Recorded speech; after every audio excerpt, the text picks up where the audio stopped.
Australian cricketer William Vashishtha প্রথমবার বিপিএলে খেলতে এসেছেন।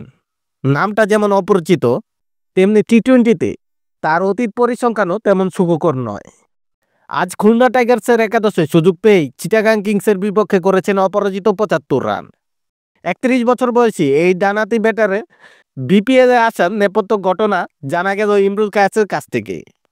খুলনার অভিজ্ঞ এই ক্রিকেটার জানালেন, বশিষ্ঠর বিপিএলে ডাক পাওয়ার পেছনে রয়েছে অজিতের টি-টোয়েন্টি অধিনায়ক মিচেল মার্শের হাত।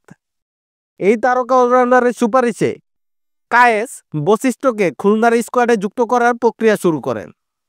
প্রথম ম্যাচে ওজি এই ব্যাটারকে দলে ফেরানোর পুরস্কার পেল খুলনা। ৫০ বলে ৮-৪ ও ৩ ছক্কায় ৭৫ রানে অপরাজিত থেকে দলকে ২০৩ রানের পুঁজি এনে দেন বশিষ্ঠ। বশিষ্ঠকে নিয়ে সংবাদ সম্মেলনে খুলনা কোচ তালহা জুবায়ের বলেন, ইমরুল কায়েসকে মিচেল মার্শ রিকমেন্ড করেছিল বশিষ্ঠের কথা।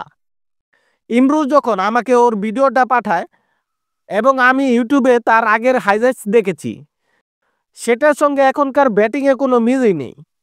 ও অনেকদিন ক্রিকেটের বাইরে ছিল, ওর কিছু পার্সোনাল কারণে। ওইটা আমি একদম ক্লিয়ার না। তবে বিপিএলে নিজের প্রথম ম্যাচেই বশিষ্ঠর পারফরম্যান্সে মুগ্ধ তালহা। ও যেভাবে নিজের গেম চেঞ্জ করেছে এবং পিক করেছে তা দেখে ইকবাল ভাইয়ের কাছে অনুরোধ জানিয়েছি যাতে তাকে দলে রাখা হয়। আপনি এই প্লেয়ারটাকে এনে দেন টিমে এবং দেখেন, ও কিন্তু খুব একটা ডিমান্ডও করেনি, ও জাস্ট খেলতে চায়, ও প্রুভ করতে চায় ও আসলে কেমন প্লেয়ার।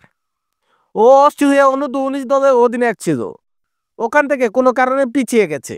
ও আসার পর থেকে ওর সঙ্গে যখন কথা হচ্ছে, একটা জিনিস বলেছে যে নিজের খেলাটা খেলো এবং আমি চাই ভালো পারফর্ম করো। সে শুরুটা চমৎকার করেছে।